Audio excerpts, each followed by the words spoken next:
На Международния ден на детето 1 юни в рубриката за здравен мениджмънт ще говорим за денталното здраве на най-малките и за необходимостта от профилактика от най-ранна детска възраст. Детската възраст, особено ранното детство, предучилищната възраст, това е възрастта, в която най-динамично се променят ситуациите в детския организъм.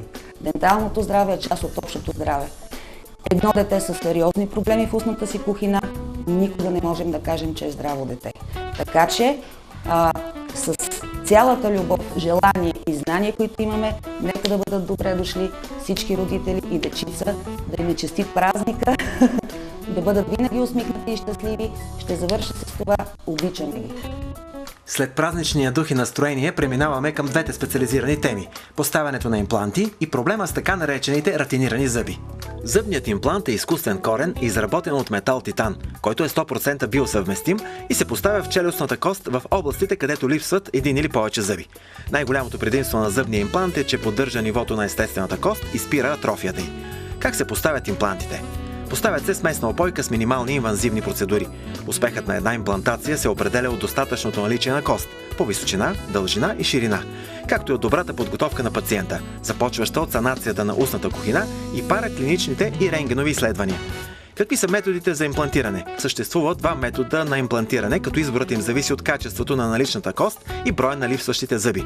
Двоетапен. Прилага се при конвенционални импланти, включващи хирургичен етап, поставянето на импланта, а след 4-5 месеца ортопедичен етап, с поставяне на надстройка и коронка.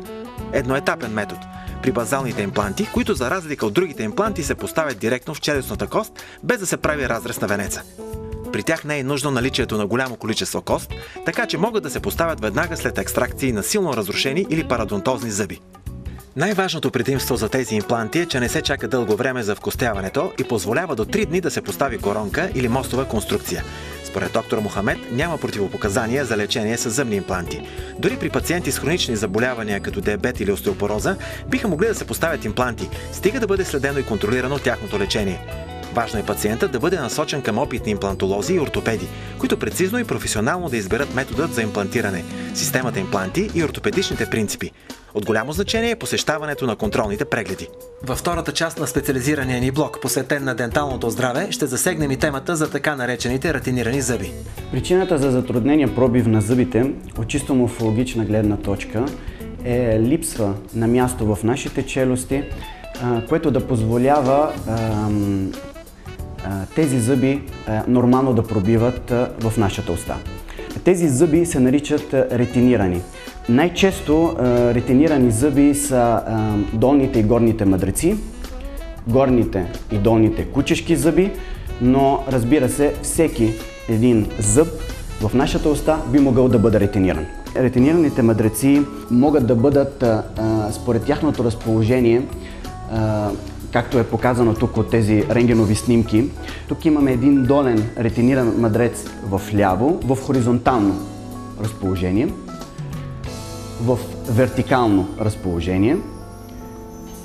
Тук е едно друго интересно разположение, наклонен към предностоящ зъб, т.е. наклонен медиално, и други долни ретинирани мъдреци, които са наклонени дистално, т.е. към клона на челюстта. И както казах, тези мъдреци причиняват доста неприятности на нашите пациенти и тяхното лечение в повечето случаи е екстракцията или така наречената одонтектомия, което представлява премахване на този зъб или изваждане на този зъб.